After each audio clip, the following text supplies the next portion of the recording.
Imagine a world with no limits and no rules, only pure, unbridled engineering genius at play. What would Formula 1 cars look like if there weren't these rules limiting everything? What would no-rules cars look like? How fast could they go? And how would they reshape the face of motorsport? Well, let's start at the front of our imaginary no-rules car. The front wing would be huge, but not huge in the way that you might think. We're talking cubic inches, tarp-like, something out of a sci-fi movie, but entirely for maximizing downforce on the corners. But here's the rub. For all the work the edges of this wing are doing to create downforce, the center remains relatively flat, easily channeling air under the car.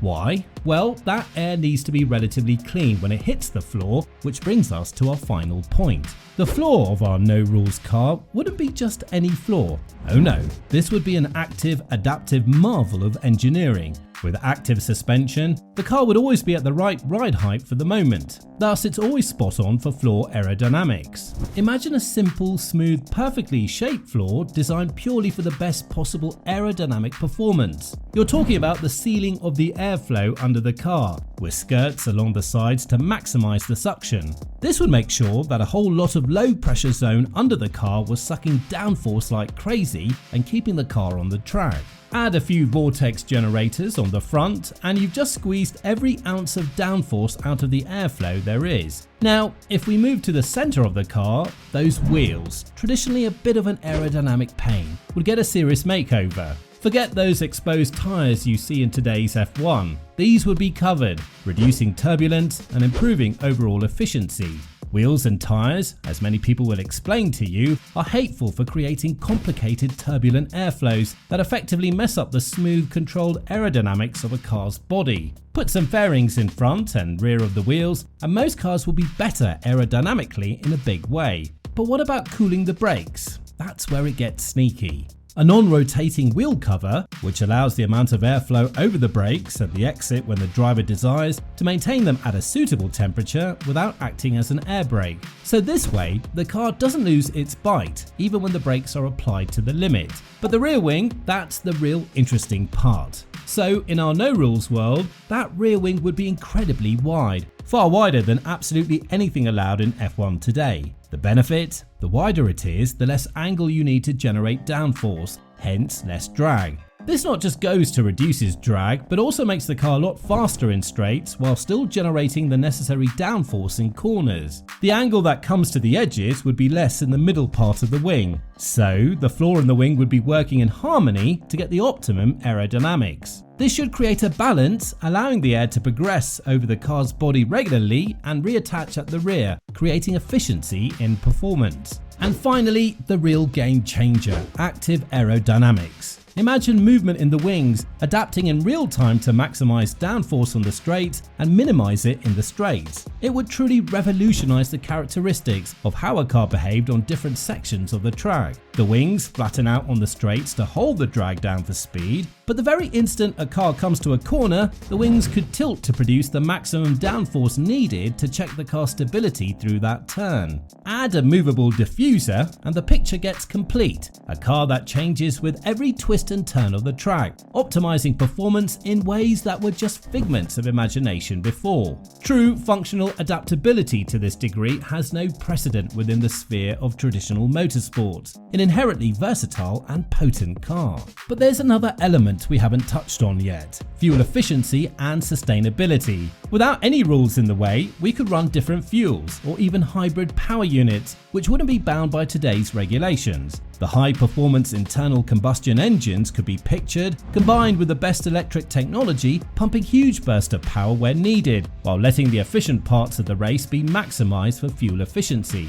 Not only would this truly test the limits of speed and strength, but a new layer of strategy would be added to racing. For this, engineers could work on the design of better energy harvesting systems, which use the mounted source to a greater advantage. Thus, the pit stops would become lesser, and the car thus under optimal performance during the race. But we're not done yet. What about fans? Fans are the ultimate cheat code in this no-rules scenario. You wouldn't even have to drive fast to create downforce using fans. In fact, it's relatively easy to suck the car to the ground while simply standing still. It's almost as though there is a continuous, controllable source of downforce to assist the car with natural aerodynamics. And now picture your car creating 10 tons of downforce for every square meter of its surface. It sounds crazy, doesn't it? But it could just be possible. Fans would radically alter everything, providing unseen before levels of downforce, especially in slow corners or even when the car is standing still. This kind of technology could help the car stay glued to the track, in turn providing unprecedented corner speeds and stability. Now,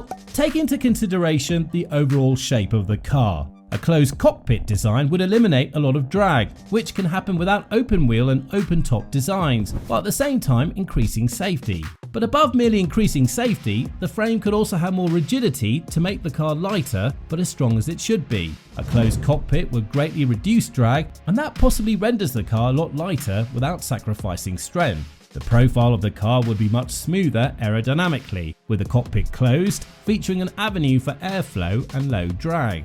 It's an added benefit also to give the driver protection in case of a crash, making this car not only faster but safer too. Add to this our active aero and fan systems, and you have a car that's quicker than anything yet on the grid today and more adaptable. But could it really work? With this level of downforce, speed and power, there's no doubt the tyres would be the weak link. The current F1 tyres are designed for optimum force, but double the downforce and a top speed of 310 miles per hour. That's a totally different story. We would need new tyres, new materials, and a lot of innovation just to catch up. Those are forces of the tyres that would be standing from an immense amount of downforce and high speed, generating so much heat that it would be off the charts. This will require advanced cooling solutions and materials that can withstand those extreme conditions. And then there is the driver. Could any human actually stand the G-forces this beast would create? Fighter pilots may pull 9G, but that's head-to-toe force, not the lateral Gs a driver would see in the corners. The force all over the human body would be incredible. Drivers would need completely new types of training methods, suits, or even some kind of technology to help them cope with such extreme conditions. The real road car we got the closest comparator to is probably the Redbull X 2014, a Gran Turismo virtual that can pull up to 8G through the corners. Could we really get up to those sort of speeds through the corners in real life? Could we go faster? The potential to do so might be there, but it would take an awful lot of work and frankly a great deal of money to find out. Imagine a car so incredibly advanced that it would obliterate traditional circuits, setting lap times that would make even the most cutting-edge Formula 1 machines of today seem slow in comparison. Such a car, with an extraordinary combination of tremendous downforce and immense raw power, would utilize an innovative aeration concept that could slash lap times, bringing them within mere seconds or at most a few minutes of existing records. However, as with any groundbreaking innovation, there would be significant challenges. The development costs would be astronomical, reaching levels that could bankrupt even the most financially stable teams. Additionally, the potential risk to human life would be exceptionally high, raising serious ethical and safety concerns. This leads us to an important question. Would motorsport fans even desire to witness such extreme vehicles in action? A major part of the allure of racing lies in the delicate balance between speed, driver skill, and technological prowess. If that balance is tipped too far in one direction, the sport could lose the very essence that makes it so captivating. With no rules, don't we lose some of that excitement? Or could we be entering a new era of motorsport, where engineering takes center stage and the thrill comes from seeing just how far we can push the boundaries of what's possible? It's a fascinating thought experiment, but one with no easy answers.